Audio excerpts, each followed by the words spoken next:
الحمد لله نحمده ونستعينه ونستغفره ونؤمن به ونتوكل عليه ونعوذ بالله من شرور أنفسنا ومن سيئات أعمالنا من يهده الله فلا مضل له ومن يضلله فلا هادي له ونشهد أن لا إله إلا الله وحده لا شريك له ونشهد أن سيدنا نبينا ومولانا محمدا عبده ورسوله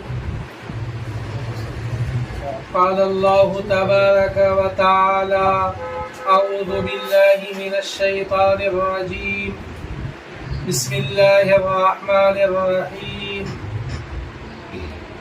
والعصر إن الإنسان لفي خسر إلا الذين آمنوا وعملوا الصالحات وتواصوا بالحق وتواصوا بالصبر صدق الله العظيم. وقال النبي صلى الله عليه وسلم خير الناس من ينفع الناس او كما قال عليه الصلاة والسلام. تشریف فرما حضرات علماء کرام، اصحاب علم و فضل، خواتین اسلام، میری ماؤں بہنوں، پیاری بچیوں، اللہ تبارک و تعالی کا فضل و کرم، اس کا انعام و احسان آج دین کی نسبت پر ہم سب یہاں جمع ہوئے ہیں،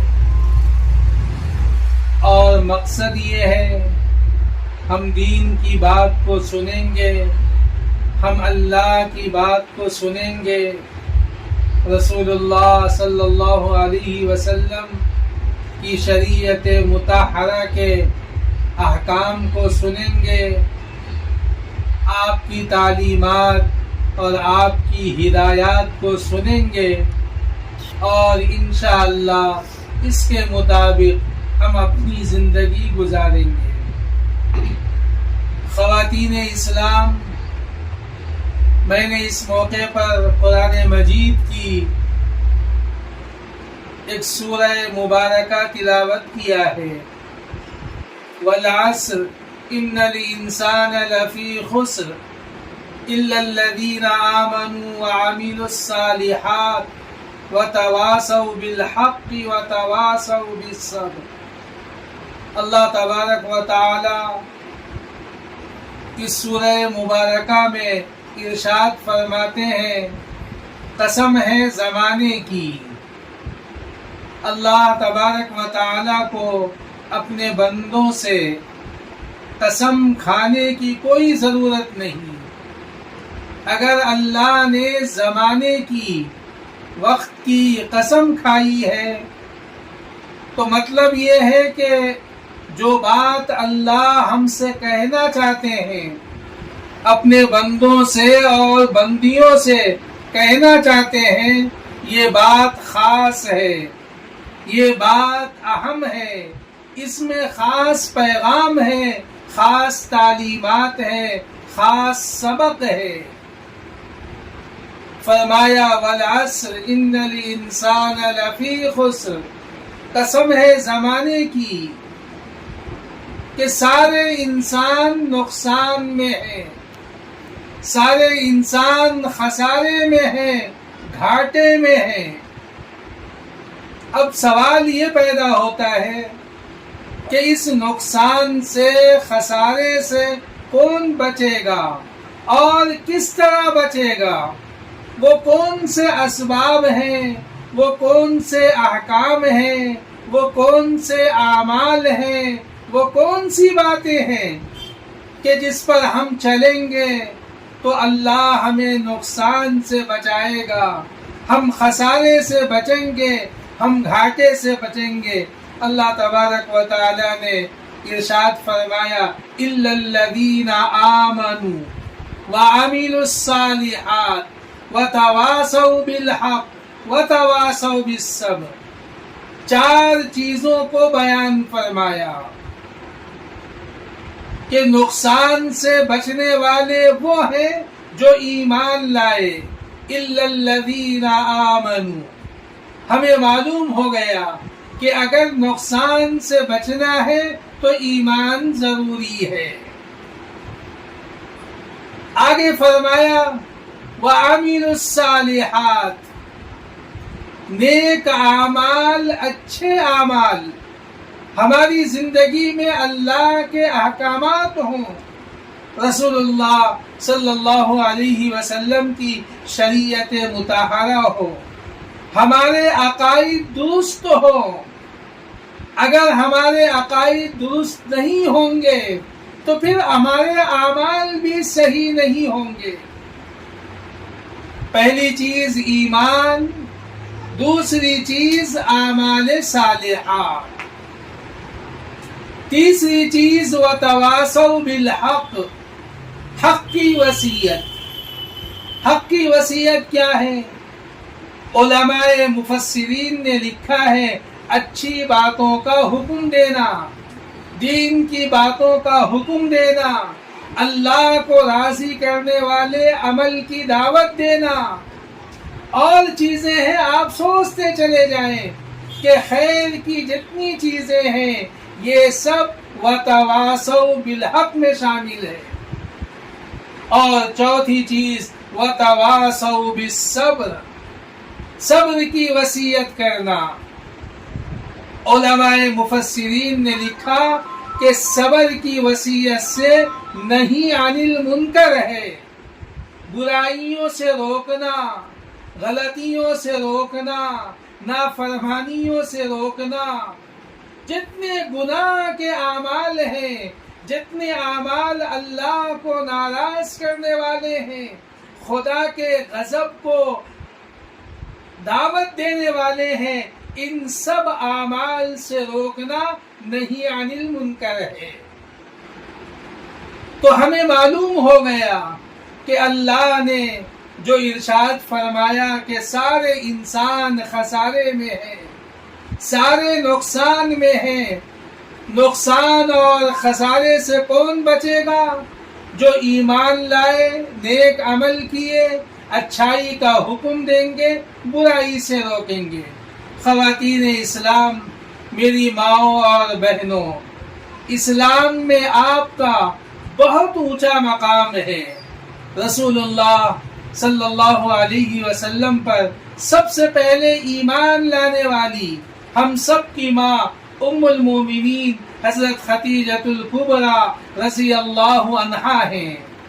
امت کی خواتین کے لیے یہ کتنے شرف کی بات ہے کہ رسول اللہ صلی اللہ علیہ وسلم پر سب سے پہلے ایمان لانے والی ایک خاتون ہے، ایک عورت ہے جو ہم سب کی ماں ہے، امت کی ماں ہے۔ اور جب اسلام آیا، رسول اللہ صلی اللہ علیہ وسلم نے اسلام کی دعوت لوگوں کو دی، اور مکے کی گلی کوچوں میں، مکے کی راہوں میں، راستوں میں، مکانوں میں، جہاں جہاں آپ جا سکتے تھے، آپ نے یہ آواز لگائی یا ایھا الناس قولوا لا الہ الا اللہ تفلحوا، اے اللہ کے بندو کہو کہ اللہ ایک ہے، وہی اس کائنات کا خالق ہے، مالک ہے، ہم سب کا پالن ہار ہے، اس کا کوئی شریک نہیں، اس کے سوا کوئی عبادت کے لائق نہیں، وہی ہمارا مشکل کشا ہے، وہی ہمارا حاجت روا ہے، اس کے سوا کوئی نہیں ہے۔ اگر یہ عقیدہ اور ان باتوں پر ایمان لے آؤ گے تو تم کامیاب ہو جاؤ گے، اس 4 دن کی دنیا میں بھی اور ہمیشہ ہمیشہ کی آخرت میں بھی۔ آپ صلی اللہ علیہ وسلم نے جب دین کی، حق کی، اسلام کی، ایمان کی دعوت دی تو آپ پر بھی حالات آئے اور آپ کے ماننے والوں میں بھی حالات آئے، جنہوں نے ایمان قبول کیا ان کے لیے بھی حالات آئے اور انہوں نے قربانیاں پیش کی۔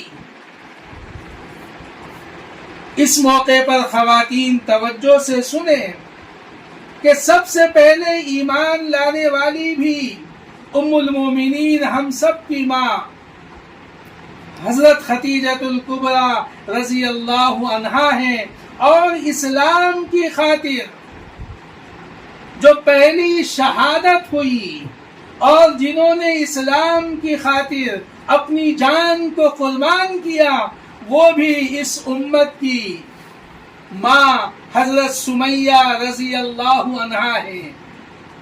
ایمان لانے والی بھی پہلے خاتون عورت اور اسلام کے لیے، حق کے لیے، دین کے لیے اپنی جان قربان کرنے والی بھی حضرت سمیہ رضی اللہ عنہا ہے۔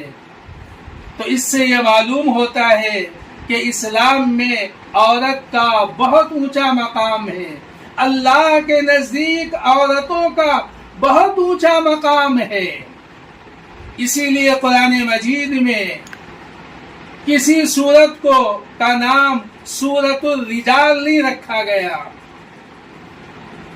احکامات مردوں کو بھی دیے گئے لیکن کوئی سورۃ الرجال کے نام سے نہیں ہے تو سورۃ النساء ہے۔ عمومی طور پر عورتوں کے احکام اور مسائل کو اس سورت میں بیان کیا گیا، اور پھر ایک سورت تو خاص طور پر حضرت مریم علیہ السلام کے نام سے سورہ مریم موجود ہے، اور امت کے لوگوں کو قرآن مجید میں یہ حکم دیا گیا النبی اولا بالمؤمنین من انفسہم وازواجہ امہاتہم۔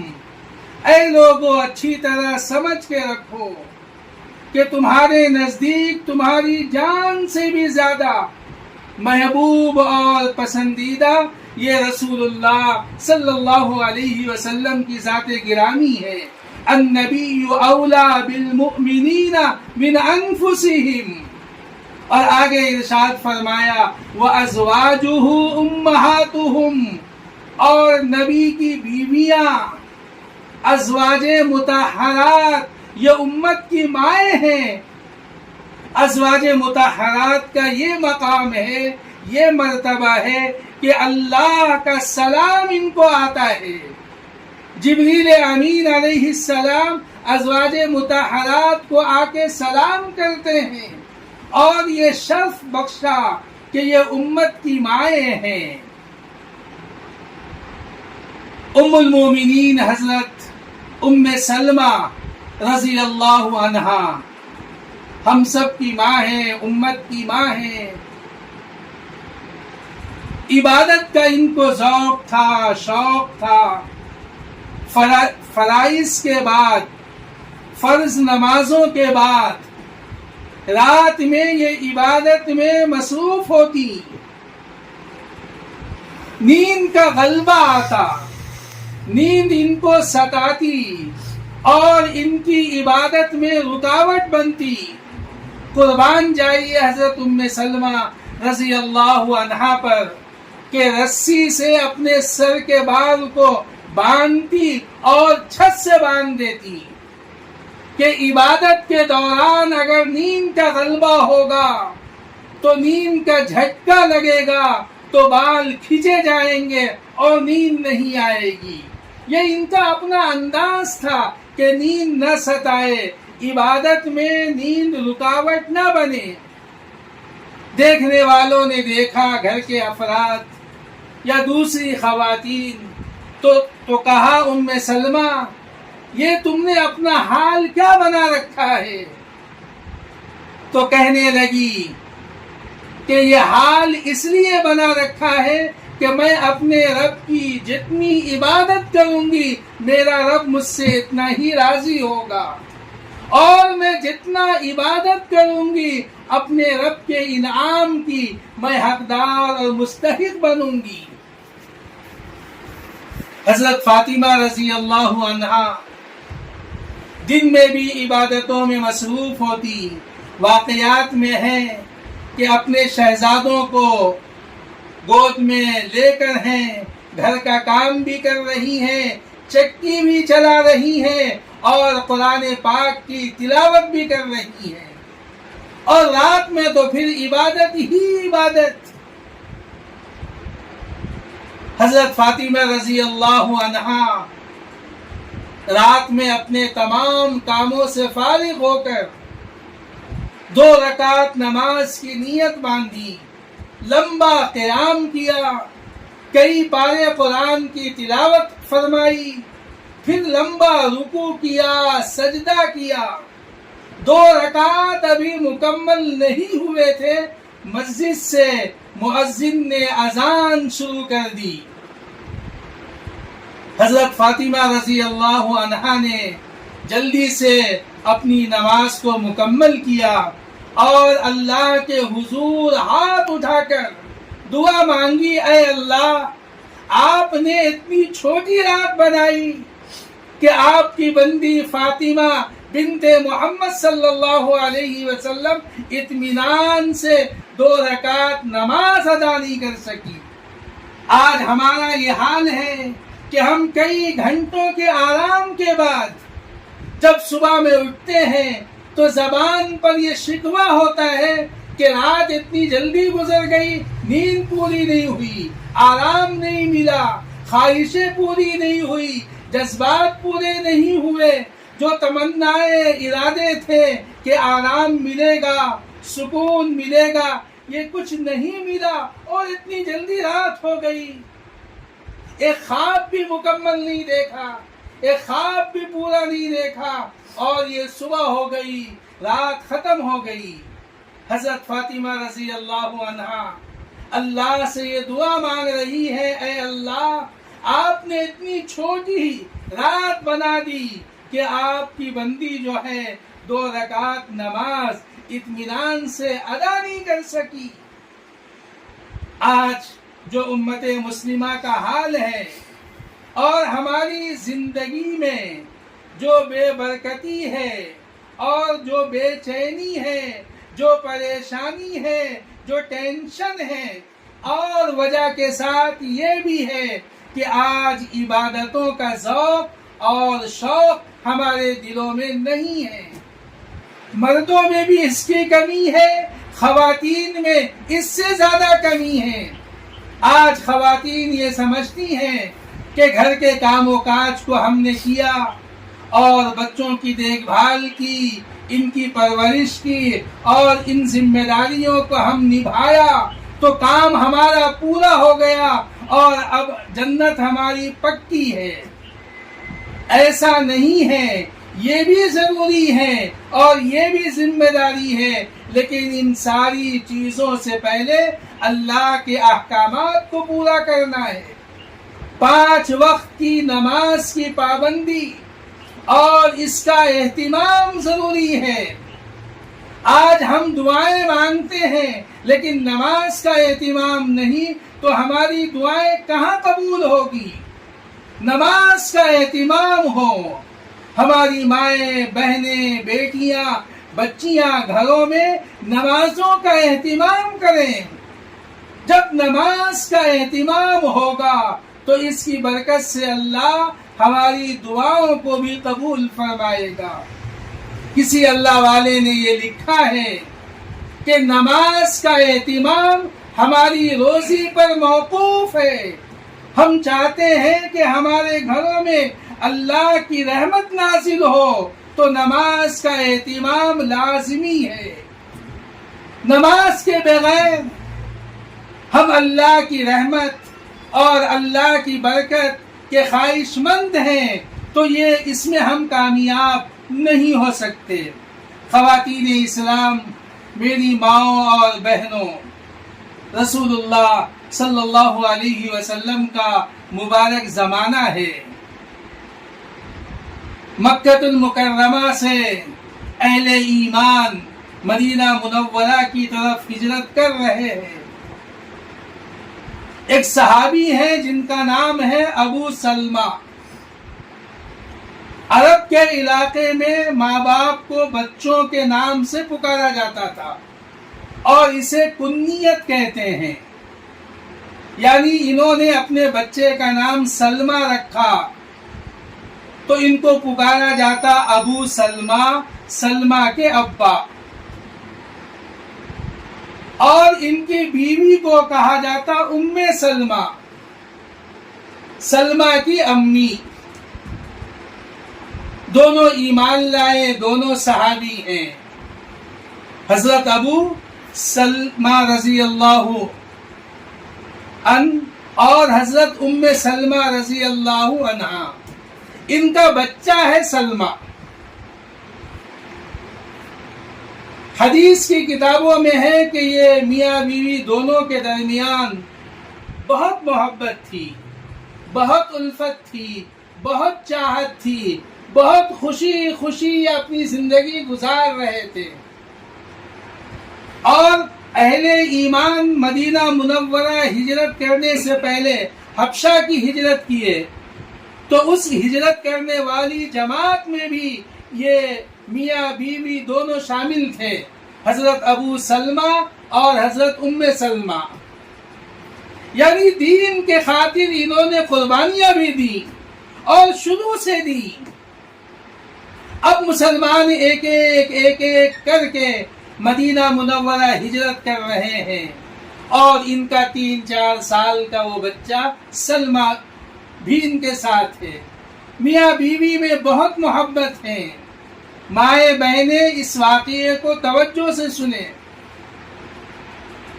ایک دن گھر میں بیٹھے ہیں، بات چیت ہو رہی ہے، حضرت ام سلمہ رضی اللہ عنہا نے شوہر سے پوچھ لیا کہ جس طرح ہم دنیا میں ایک ساتھ ہیں، کیا جنت میں بھی ہم ایک ساتھ رہیں گے؟ یہ محبت اور الفت کا تقاضا تھا کہ دنیا میں جب یہ اتنی محبت سے تھے تو بات آ گئی کہ کیا ہم جنت میں بھی اس طرح رہیں گے؟ حضرت ابو سلمہ رضی اللہ عنہ نے کہا کہ میں نے رسول اللہ صلی اللہ علیہ وسلم سے یہ حدیث سنی ہے۔ آپ صلی اللہ علیہ وسلم نے ارشاد فرمایا کہ شوہر اور بیوی دونوں نیک ہوں، صاحب ایمان ہوں اور ایمان ہی پر زندگی اپنی گزارے۔ اگر بیوی کا انتقال ہو جائے اور شوہر دوسری شادی نہ کرے اور ایمان پہ رہے تو جنت میں یہ دونوں ساتھ ملیں گے۔ اور اسی طرح اگر شوہر کا انتقال ہو جائے اور پھر بیوی اس کے بعد دوسرا نکاح نہ کرے اور ایمان پہ رہے تو پھر جنت میں یہ دونوں ملیں گے۔ لیکن حضرت ابو سلمہ رضی اللہ عنہ نے یہ کہا کہ ام سلمہ تم ایسا نہیں کرنا، اگر میں پہلے مر جاؤں تو تم دوسری شادی کر لینا، اس کا خیال رکھنا۔ اور پھر ان دونوں میں بحث بھی ہوئی کہ نہیں، جب آپ نے یہ حدیث سنا دی تو ہم اس پہ عمل کریں گے۔ لیکن حضرت ابو سلمہ رضی اللہ عنہ بار بار کہتے رہے ام سلمہ ایسا نہیں کرنا، اگر میں کسی جنگ میں شہید ہو جاؤں یا میں تم سے پہلے انتقال کر جاؤں تو تم اللہ کی رضا کے لیے اور اللہ کے حکم کے مطابق تم دوسرا نکاح کر لینا تاکہ تمہاری زندگی کی ساری ضروریات پوری ہوتی رہے۔ یہ تھی میاں بیوی میں، شوہر بیوی میں محبت۔ اب وقت آیا کہ اب یہ دونوں بھی ہجرت کر کے مکہ سے مدینہ منورہ جائیں گے۔ سواری کے لیے اونٹ تیار کیا۔ حضرت ابو سلمہ رضی اللہ عنہ نے اونٹ کی نکیل اور رسی کو سامنے سے انہوں نے تھاما اور اونٹ لے کے چلے۔ بیوی ام سلمہ کو اونٹ پہ بٹھایا، بیوی کے گود میں وہ 3-4 سال کا بچہ سلمہ موجود ہے، اور اب ان کی ہجرت کا سفر شروع ہوا ہی تھا کہ حضرت ام سلمہ رضی اللہ عنہا کے گھر والے آ گئے اور کہا کہ ہم اپنی بیٹی کو اس طرح جانے نہیں دیں گے کہ ہم ایمان نہیں لائے اور اہل ایمان کے ساتھ ہماری بیٹی مدینہ ہجرت کر کے چلی جائے، ایسا نہیں ہوگا، ہم کسی صورت میں اپنی بیٹی کو نہیں جانے دیں گے۔ حضرت ام سلمہ رضی اللہ عنہا کو زبردستی ان کے گھر والوں نے اونٹ سے اتار لیا، بچے کو بھی اتار لیا اور اپنے گھر لے کے چلے گئے۔ یعنی حضرت ام سلمہ رضی اللہ عنہا میکے چلی گئی اور اکیلے ہو گئے حضرت ابو سلمہ رضی اللہ عنہ۔ اب انہوں نے ہجرت کا ارادہ کر لیا تھا، اب یہ اکیلے مدینہ چلے گئے، شوہر مدینے میں اور ام سلمہ جو ہے اپنے میکے میں ہے۔ جب ان کو معلوم ہوا ابو سلمہ کے گھر والوں کو کہ ام سلمہ کے گھر والوں نے اپنی بچی کو مدینہ جانے نہیں دیا، تو حضرت ام سلمہ رضی اللہ عنہا کے سسرال کے لوگ آئے اور بچے کو اپنے پاس لے کے چلے گئے کہ جب تم نے ہماری بہو کو ہمارے بیٹے کے ساتھ مدینہ جانے نہیں دیا تو تمہیں بھی یہ حق نہیں ہے کہ یہ بچہ تمہارے پاس رہے، تو بچہ دادا دادی کے پاس ہے۔ حضرت ام سلمہ رضی اللہ عنہا اپنے ماں باپ کے گھر میں میکے میں ہے اور ان کے شوہر ابو سلمہ رضی اللہ عنہ مدینے میں ہیں۔ اب ایمان کے خاطر، دین کے خاطر کیسی قربانی! 1 سال تک حضرت ام سلمہ رضی اللہ عنہا دن بھر اور رات بھر صرف روتی تھی، اے اللہ یہ کیا ہوا، میرا شوہر کہیں، میرا بچہ کہیں اور میں کہیں۔ 1 سال کے بعد ان کے بھائی کو یہ خیال آیا تو انہوں نے گھر والوں کو ڈانٹا اور کہا کہ تم لوگوں کو کیا ہوا کہ اس بیچاری کو اس طرح ستا رہے ہو، صرف دین کی وجہ سے اور ایمان کی وجہ سے، اسلام کی وجہ سے۔ اسے اپنے شوہر کے پاس جانے دو کہ یہ اپنے بچے کو سسرال سے لے کر اپنے شوہر کے پاس چلی جائے اور وہاں رہے۔ کہنے کا مطلب یہ ہے کہ حضرات صحابیات نے دین کے خاطر، ایمان کے خاطر، اسلام کے خاطر کیسی کیسی قربانیاں دی ہیں۔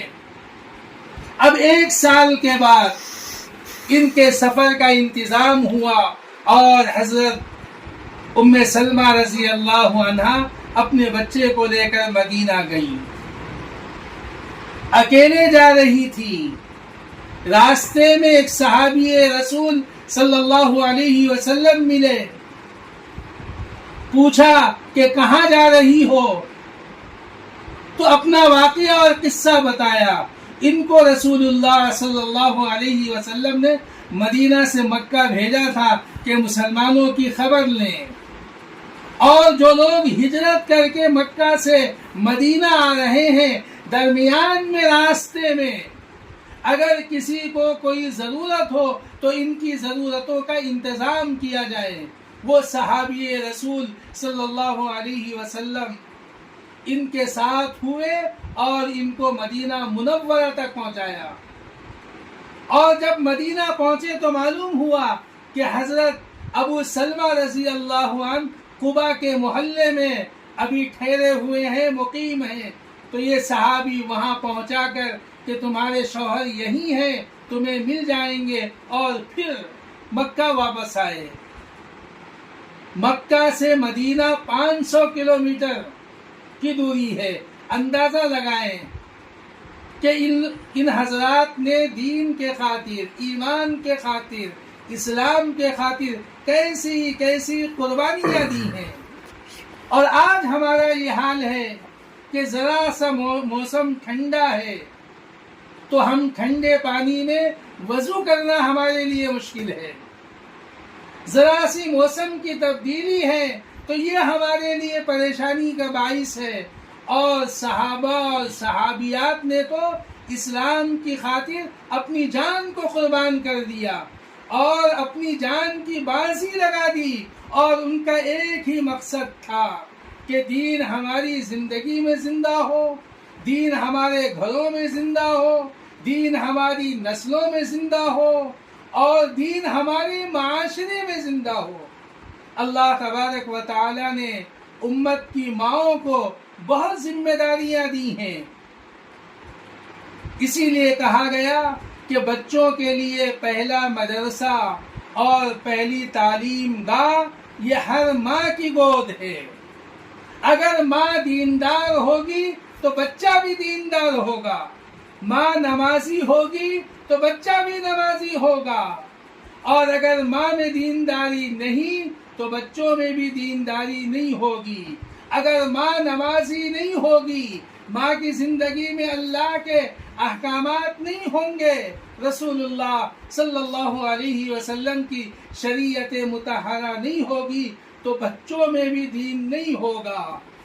اس لیے آج ضرورت ہے کہ ہماری مائیں بہنیں دین کو سیکھیں، اور نہیں سیکھا ہے تو سیکھنے کی کوشش کریں، اور اگر سیکھے ہیں تو اس کے مطابق عمل کریں، اور اپنے گھر کو ایک دینی ماحول کا رنگ دیں، اپنے بچوں کو دینی تربیت کے انداز میں تربیت دیں۔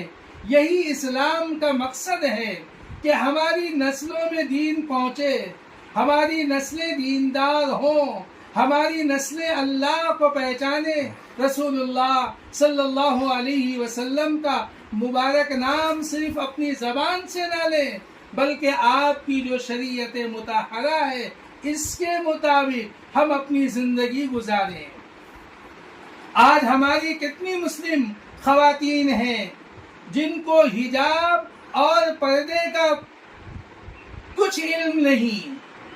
آپ دیکھیں گے ایک عالیشان گھر ہے، ایک بنگلہ ہے، اس پہ لکھا ہوا ہے افضل منزل، اکرم منزل، اسلم منزل۔ اس سے پتہ چلتا ہے کہ یہ گھر کسی مسلمان کا ہے، لیکن اس گھر سے جب عورتیں باہر نکلتی ہیں یا باہر سے عورتیں گھر میں اندر داخل ہو رہی ہیں تو کسی کا کوئی پردہ نہیں ہوتا۔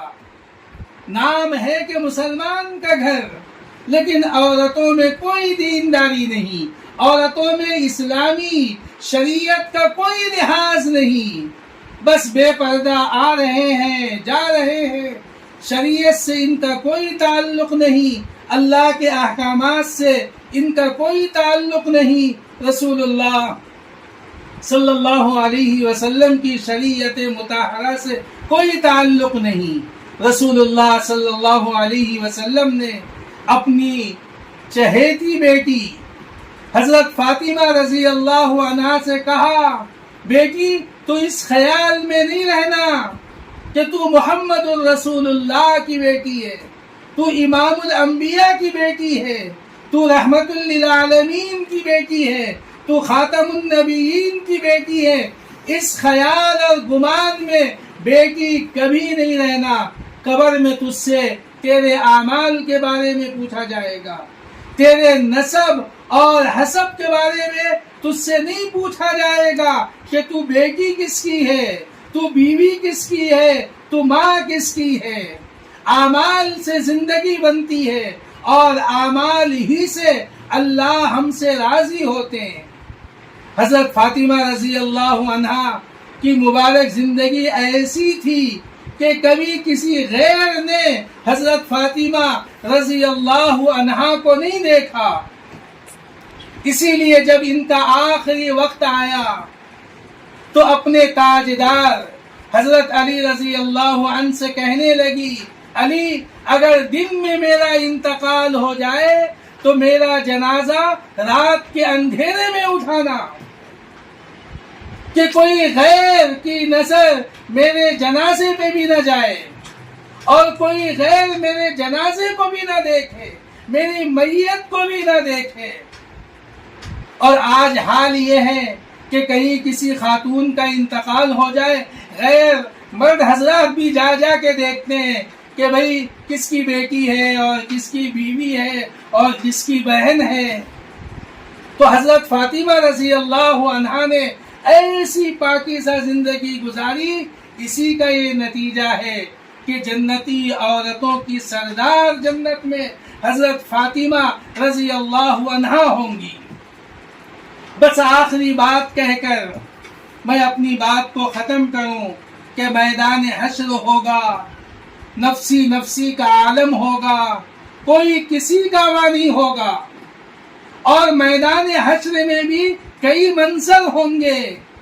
کہیں انبیاء کی جماعت ہوگی، کہیں شہداء کی جماعت ہوگی، کہیں رسولوں کی جماعت ہوگی، کہیں علماء اور حفاظ اور اولیاء کی جماعت ہوگی، مجاہدین کی جماعت ہوگی.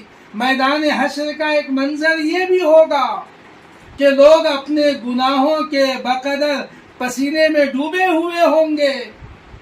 اسی میدان حشر میں حوض کوثر بھی ہے. اسی میدان حشر میں اللہ کی رحمت کا سایہ بھی ہوگا اور خوش نصیب اس سائے میں ہوں گے. ایک ایسا میدان بھی ہوگا جس میں لوگ مزے سے کھانے پینے کا لطف لے رہے ہوں گے. پوچھا جائے گا کہ یہ کون لوگ ہیں؟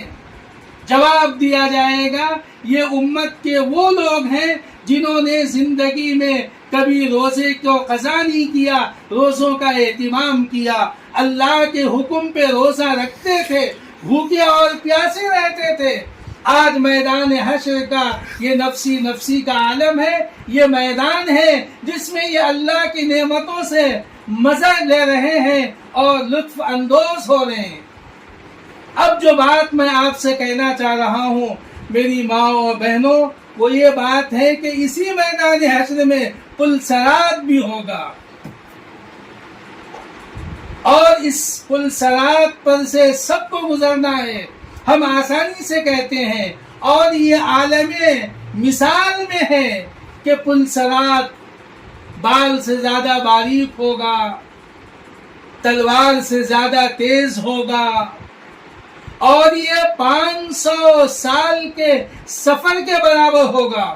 یعنی پل صراط پہ کوئی جائے گا تیز رفتار سواری کے ساتھ تو 500 سال جو ہے اس کی اونچائی ہوگی، پھر 500 سال برابری ہوگی، اور پھر 500 سال اس کا ڈھلان ہوگا. یعنی 1500 سال کا یہ سفر ہوگا.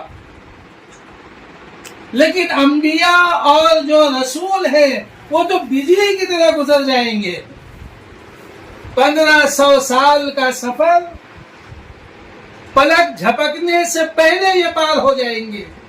اللہ ایسی دولت ہمیں بھی عطا فرمائے، ہمارے ماں باپ کو عطا فرمائے، ہمارے اساتذہ اور ہمارے مشائخ کو عطا فرمائے کہ میدان محشر میں ہم سب کو جانا ہے. پل صراط ہوگا، وہاں ہم اس طرح گزر جائیں. ایک منظر یہ بھی ہوگا کہ سب لوگ جمع ہیں. اچانک ایک آواز پل صراط کے قریب آئے گی، یا معاشر الانبیاء والاولیاء یغض من ابصارکم. نبیوں سے کہا جا رہا ہے، رسولوں سے کہا جا رہا ہے، اور یہ آواز لگانے والا اللہ کے حکم سے اللہ کا فرشتہ ہوگا. یا معاشر الانبیاء، یا معاشر الاولیاء یغض من ابصارکم. تم اپنی نگاہوں کو جھکا لو.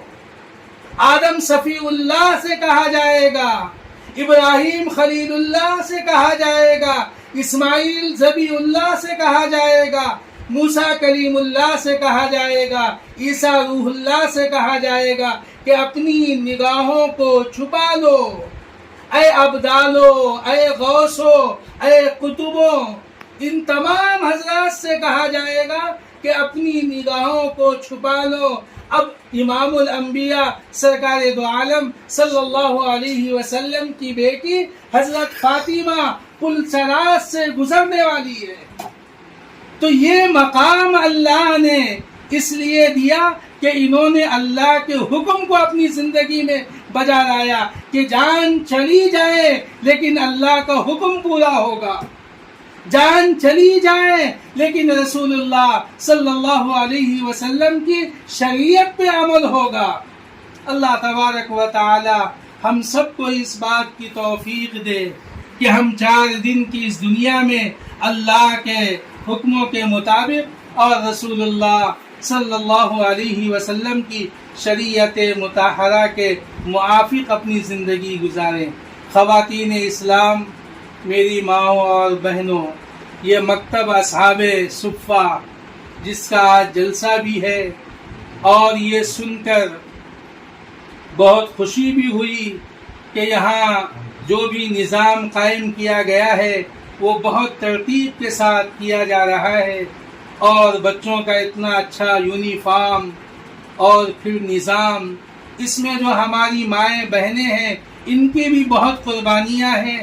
میں آپ سب حضرات کے لیے دعا کرتا ہوں اللہ تبارک و تعالی آپ کی ان محنتوں کو قبول فرمائے، اور آپ کے ان جذبات کو اور آپ کی تعلیم و تربیت کے اس انداز کو اللہ تبارک و تعالی قبول فرمائے کہ مکتب اصحاب صفہ کی طرح اس شہر عکل کوٹ میں اور بھی جو مکاتب ہیں، مدارس دینیہ ہیں، یہاں بھی ایسا ہی نظام قائم ہو اور بچوں کی تعلیم و تربیت کا اس طرح انتظام ہو۔ اللہ تبارک و تعالی نظر بد سے آپ حضرات کی حفاظت فرمائے، آپ کو اور ترقیاں عطا فرمائے۔ اللہ تبارک و تعالی ہم سب کو اپنے احکامات پہ چلنے والا بنائے، رسول پاک صلی اللہ علیہ وسلم کی شریعت مطہرہ پر عمل کی توفیق عطا فرمائے۔ وآخر دعوانا ان الحمد للہ رب العالمین۔